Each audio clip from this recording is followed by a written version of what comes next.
Hi good evening to all my viewers, this is Shivani Kapoor and आप देख रहे हैं क्रिकेट मेडन। सो भाई 2 दिन हो गए हैं कोई वीडियो नहीं आई है, मेरी तबीयत बहुत खराब थी but today I am feeling a little bit better, so I thought I connect with my viewers and जो भी क्रिकेट दुनिया में 2 दिन में अपडेट्स हुए हैं वो मैं आपको इस वीडियो में बताऊंगी and I hope everybody is fine, सबको सबकी तबीयत ठीक है, एवरीबडी इज ओके। एंड आज रात को लाइव सेशन होगा, उस लाइव सेशन में हम आपके साथ कनेक्ट करेंगे, कंफर्म कलेक्ट करेंगे एट अराउंड 10-10:15 PM। सो भाई सबसे पहले जो खबर है वो ये थी, जो 2 डेज की खबर है, कुछ खबरें कुछ पुरानी हो सकती है because obviously all my viewers I know are updated with all the latest news, तो प्लीज बेयर विद मी। कुछ खबरें 2 दिन पुरानी है, कुछ कल की है, कुछ आज की है।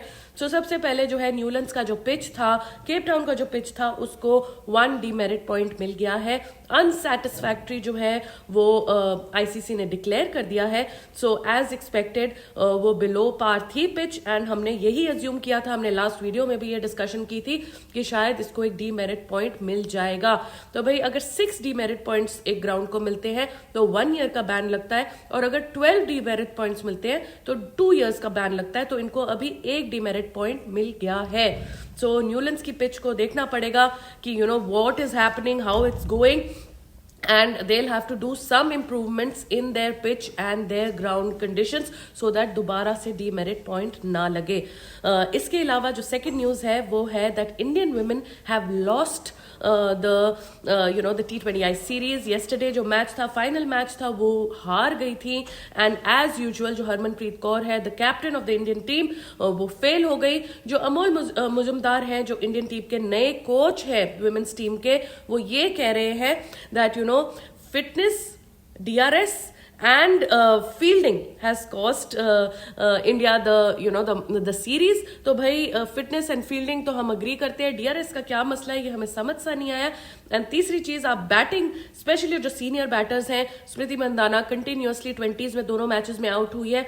पहले ही मैच था जो इन्होंने कुछ हमें खुशियां दी थी, शिफाली वर्मा एंड स्मृति ने दोनों ने हाफ सेंचुरीज बनाई थी फर्स्ट मैच में, लेकिन सेकंड मैच में स्मृति भी फेल हुई, शिफाली भी फेल हुई, हरमनप्रीत तो कंटिन्यूअसली फेलियर हो रहा है। तो सीनियर मेंबर्स जो हैं टीम के, उनकी बैटिंग से जो कंसिस्टेंट फेलियर्स आ रहे हैं उसके बारे में कोई बात नहीं कर रहा है। हरमनप्रीत ने बोला that we put up a fight and this and that, she is more interested on shifting the blame to the juniors and to the other members of the team but not taking any ownership herself। तो अगर इस तरीके से हालात रहेंगे तो unfortunately मुझे तो ऐसा लग रहा है कि हम कुछ भी नहीं जीत पाएंगे। फिर टेस्ट फॉर्मेट में हम लोगों को रगड़ा के अपनी गर्मी में तभी जीत सकेंगे, but ODI and T20 format we will be losers as usual.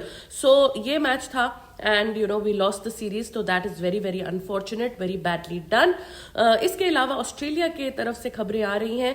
पहली बात तो स्टीव स्मिथ को रिप्लेसमेंट ओपनर, टेस्ट ओपनर बना दिया गया है। तो पहले कुछ दिन से खबरें चल रही थी कि Steve Smith was interested to open for the test squad or test team of Australia after Warner retired, but Pat Cummins was not too interested। but अब ये न्यूज अनाउंसमेंट हो गई है कि Steve Smith will open for Australia against the West Indies। तो many congratulations to Steve Smith। वैसे आपकी form उतनी अच्छी नहीं चल रही है, but still you got this coveted prize of opening the Australian batting in the test format। इसके अलावा second good news for Steve Smith ये है दैट उनको ODI फॉर्मेट का जो है कैप्टन बना दिया गया है अगेंस्ट वेस्ट इंडीज। तो वेस्ट इंडीज के अगेंस्ट ODI मैचेस होंगे in February, so they are starting from 2 February जो है इनके ODI मैचेस शुरू होंगे, उसमें स्टीव स्मिथ जो है कैप्टन है। तो this is quite surprising because Steve Smith की ODI में ज्यादा परफॉर्मेंस नहीं आ रही है एंड वर्ल्ड कप में भी हमने देखा उन्होंने पूरे वर्ल्ड कप कुछ ज्यादा कंसिस्टेंट परफॉर्मेंस कुछ भी नहीं दी, इनफैक्ट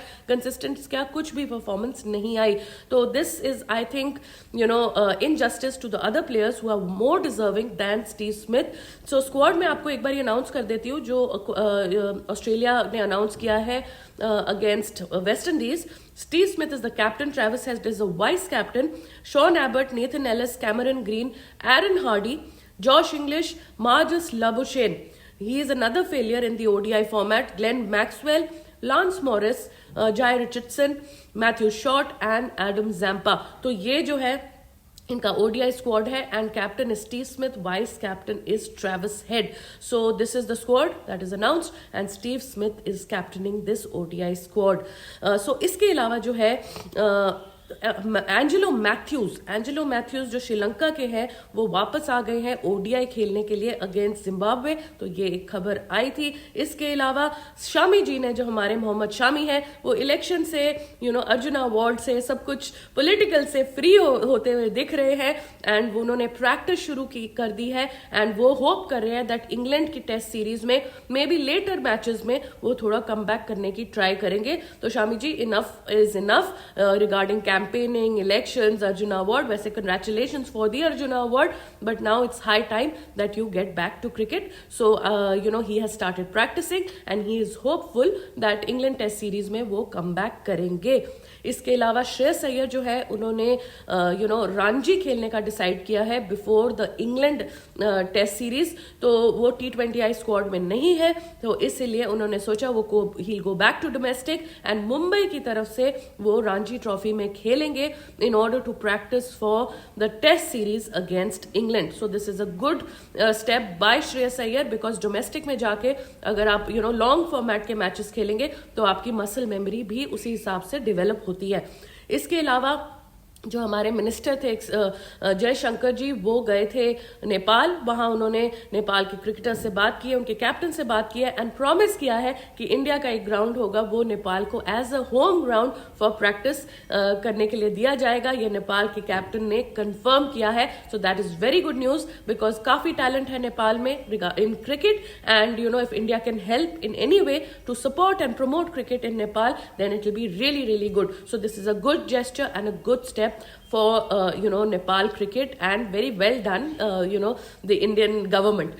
So इसके अलावा जो है रियान पराग ने जो थर्ड फास्टेस्ट सेंचुरी बना ली है रांची में इन 56 बॉल्स. तो काफी बड़ी जो थी वो सेलिब्रेशन उन्होंने की जिसमें उन्होंने कुछ जेस्चर्स किए that nobody is at my level and I am at another level. तो काफी इस पे क्रिटिसिज्म हो रही है. So he made the third fastest century and then he gestured in celebration that there is nobody at my level and I am a level above others. तो भाई इतना हवा में मत उड़िए रियान पराग जी, आपने अभी इंटरनेशनल नहीं खेला है.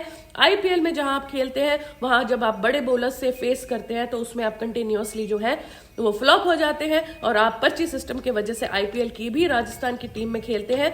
तो अभी आप यंग हैं, आप अपने एटीट्यूड में थोड़ा कंट्रोल कीजिए, थोड़ा सा उसको रेन इन कीजिए एंड एटीट्यूड को वॉच करिए बिकॉज जब एटीट्यूड खराब होता है तो गेम परफॉर्मेंस जो है वो अंडा गोल हो जाती है. सबसे बड़ा एग्जाम्पल है Vinod Kambli who was a pool of talent, a whole ocean of talent. कोई लोग बोलते थे दैट सचिन तेंदुलकर से भी ज्यादा उनका टैलेंट था विनोद कांबली के, but because of his attitude and his misdemeanors, ऐसे अपने आप को कुछ ज्यादा ही bigger than the game समझना, bigger than everybody else समझना, that led to his downfall. So if you have talent then you better be humble about it because if you are not humble then it can cause severe downfall and कुछ भी हो सकता है in future, you never really know. So everyone must be grounded and लोगों को celebrate अपने level से करना चाहिए. एक रणजी के डोमेस्टिक मैच में आपको ऐसा नहीं बोलना चाहिए that I am a level above others and मेरे जैसा कोई नहीं है. सो Riyan Parag better watch out. सो इसके अलावा लास्ट न्यूज जो मैं आपको देना चाहती हूँ वो ये है that there is a big issue going on about Ishan Kishan because Ishan Kishan ने citing mental fatigue and wanting to spend more time with his family back home.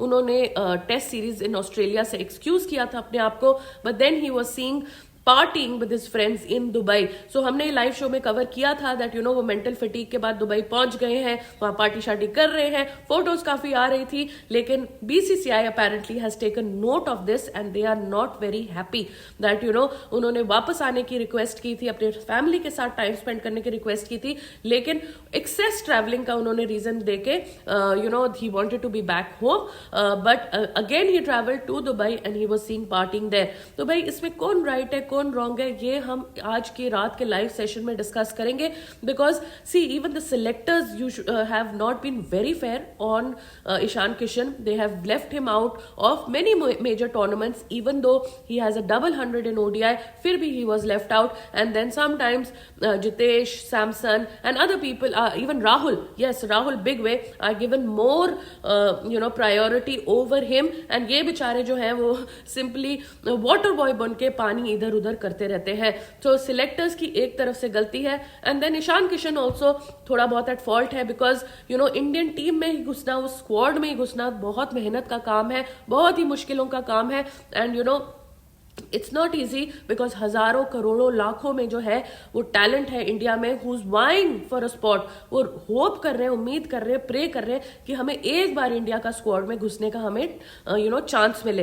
तो आपको कंटिन्यूअसली चांसेस मिल रहे हैं, लेकिन आप उन चांसेस को इस तरीके से इग्नोर करके आप फ्रेंड्स के साथ पार्टी करने चले गए. तो भाई BCCI is not very happy on this. तो हम शाम को इस बारे में जरूर डिबेट करेंगे कि इसमें Ishan Kishan is more towards the right और the selectors are more towards the right. देखिए, कंप्लीट ब्लैक एंड व्हाइट कुछ भी नहीं होता लाइफ में, कंप्लीट राइट एंड रॉन्ग कभी भी नहीं होता लाइफ में. It's always half and half every time that. कभी किसी की थोड़ी ज्यादा गलती होती है, कभी किसी की थोड़ी कम गलती होती है. So we will discuss with this on the live session, interactive session in the evening today. तो इसके अलावा कल इंडिया का मैच है, मोहाली में मैच है, एंड उस मैच का भी हम प्लेइंग 11 वगैरह डिस्कस करेंगे आज रात के लाइव शो में. भाई काफी फॉग है, काफी ठंड पड़ रही है. दिल्ली में इतनी ठंड है तो मोहाली में उससे ज्यादा ही ठंड होती है. सो फॉग के कारण एंड ठंड के कारण शायद होपफुली मैच में कुछ इम्पैक्ट ना आए वेदर के कारण. सो ये चेक रखना पड़ेगा, क्योंकि everything around is impacted. Visibility is almost next to zero जब थोड़ी शाम होने लग जाती है. So we'll have to keep track on the weather. इसके अलावा जो भी प्लेइंग 11 है, पॉसिबल प्लेइंग 11s है एंड टीम कॉम्बिनेशंस है, क्या क्या न्यूज आ रही है कैंप से, वो सब हम आज रात के लाइव सेशन में आपके साथ डिस्कस करेंगे. सो that is it for this video.